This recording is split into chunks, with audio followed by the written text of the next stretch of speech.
Assalamualaikum warahmatullahi wabarakatuh. Perkenalkan, nama saya Sarnila Pertiwi dengan NIM 21016178. Pada kesempatan kali ini saya akan menyelesaikan tugas mata kuliah keterampilan berbicara mengenai tugas penyiar. Mari kita simak penjelasan dari saya, teman-teman. Bahasa penyiar. Bahasa adalah alat komunikasi yang digunakan penyiar radio untuk berkomunikasi dengan para pendengarnya. Bahasa penyiar radio memiliki berbagai variasi dan karakter tersendiri dibandingkan bahasa-bahasa yang digunakan dalam ranah pendidikan, pemerintahan, dan keluarga. Tujuan utama penyiar radio adalah untuk menarik simpati pendengar dan berinteraksi dengan para pendengar radio secara kreatif. Selain ragam bahasa, penyiar radio memanfaatkan beberapa fungsi utama ketika berkomunikasi dengan pendengarnya. Langkah-langkah membaca berita. Membaca berita adalah menyampaikan sebuah berita atau informasi dengan cara membaca teks berita dengan intonasi lafal dan sikap yang benar.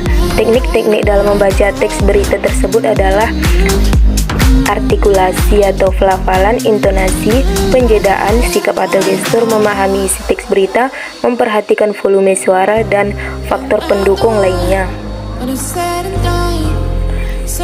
Naskah berita. Teks berita harus memenuhi unsur 5W tambah 1H.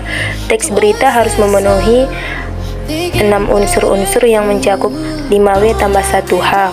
Dalam bahasa Indonesia, unsur tersebut biasa dinamakan adiksimba, yakni singkatan dari apa, di mana, kapan, siapa, mengapa, dan bagaimana. Unsur-unsur teks berita. 1. Judul. Judul merupakan kata kunci yang mewakili keseluruhan isi berita. 2. Teras. Teras berita atau lead adalah bagian yang penting dalam berita. Lead terletak pada paragraf pertama dalam teks berita. Lead mencakup inti dari keseluruhan isi berita. Tubuh. Bagian ini merupakan inti dari teks berita. Tubuh berita merupakan kelanjutan dari isi berita. Berita akan dibahas lebih rinci keseluruhan pada bagian ini.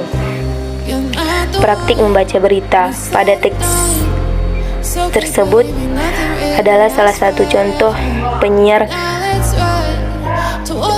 teks penyiar membawakan sebuah berita.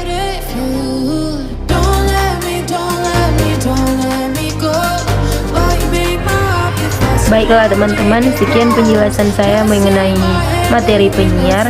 Semoga bermanfaat ya teman-teman. Wassalamualaikum warahmatullahi wabarakatuh.